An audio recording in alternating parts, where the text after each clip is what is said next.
this video is on the history of taxation in ancient China. Let's get started. Quick overview of what will be discussed in this video.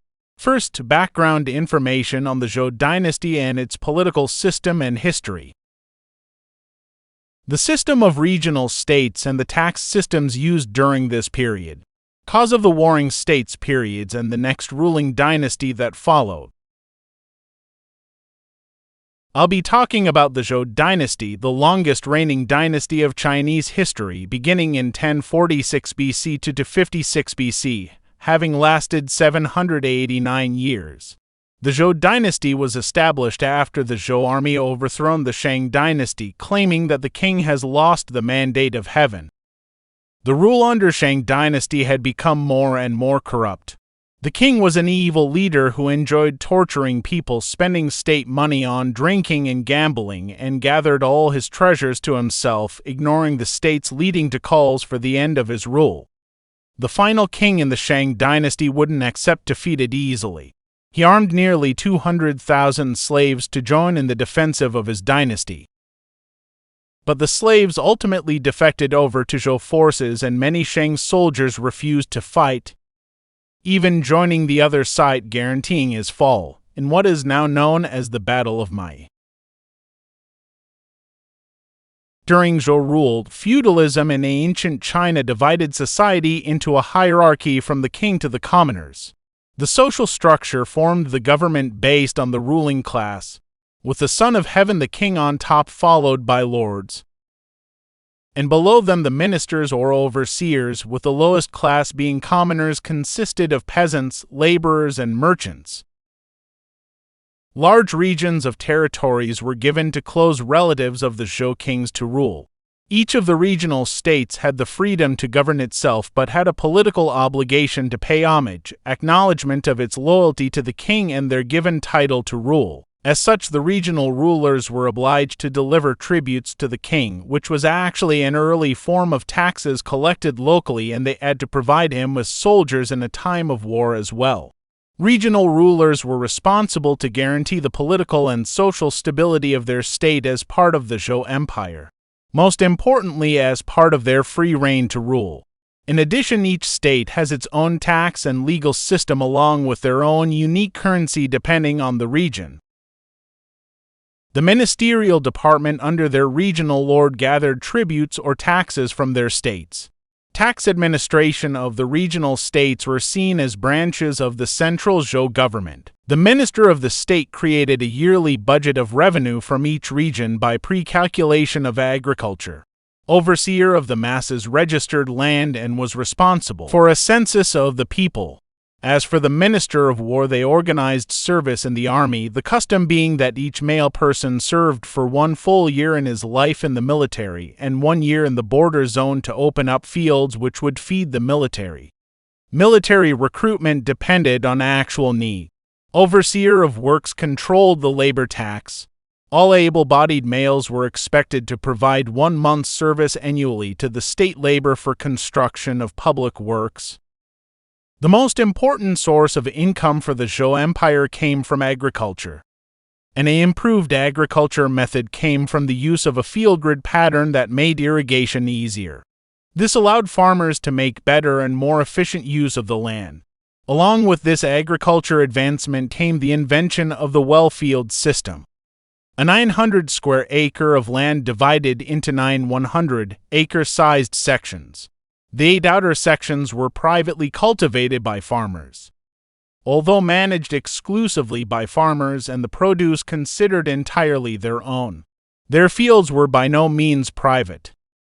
All fields were owned by the king and given to lords who allowed the common people to work the land for them. In turn, the 8 families would work the central plot together for their regional lordin, and the produce could go to the king as tribute. This was their field tax. Seems like a good deal, right? This field tax provided the essential food for the people of Zhou and tributes paid to the king. The field tax consisted mainly of different types of millet, a high-yielding grain, rice and hay and fodder used to feed livestock. Total agriculture production and its taxation was based on the size of the field and on 5 different qualities of soil. This assessment of field quality made commoners feel like they were treated more fairly and decreased the tendency to migrate. And in years of crop failure, no field taxes were levied on farmers.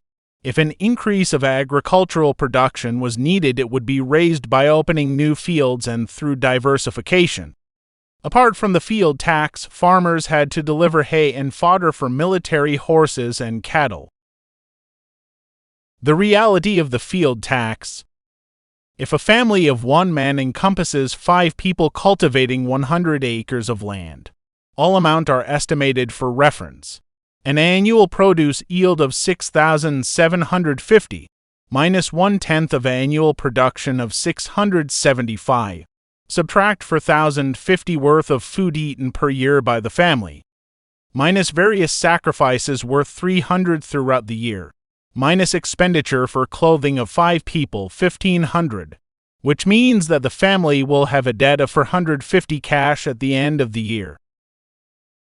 The once dominating landscape of Zhou territory had diminished to only a dozen Zhou states.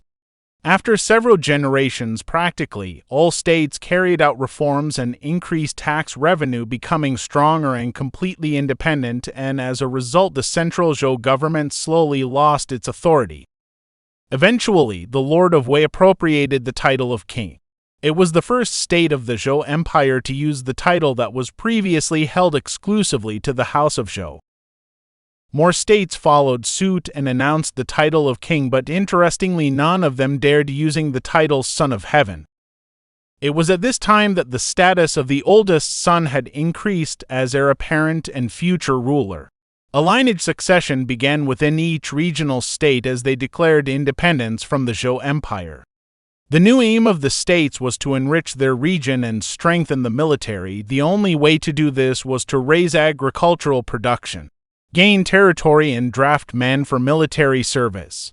Ingredients for a war among neighboring states.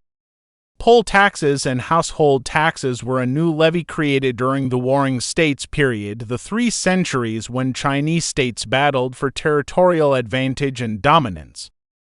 The poll tax was a tax levied on the head of each adult male, and varied with the age and sex of the members of the household. A regular census occurred, and households were checked in intervals to delete dead persons and enter new ones, all with their sex and age. In this way, the state was able to levy taxes and request corvée from adult males and females. There were punishments for underreporting or evading registrations. The Guanzi, an ancient Chinese political and philosophical text, explains that a government could rely on these 5 types of levies: levies on livestock, of land, of adult males, and of buildings, to be combined as needed or appropriate.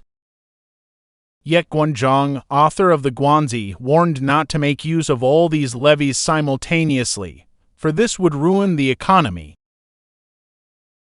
The earliest beginning of the Great Wall of China was put up as a measure of defense between the newly established kingdoms along their borders. It was built by many different states to protect their territories against attacks from neighboring states. The building of the walls by many states was considered a part of public works since it was used to defend the country. It was made possible by a controversial increase in heavy forced labor.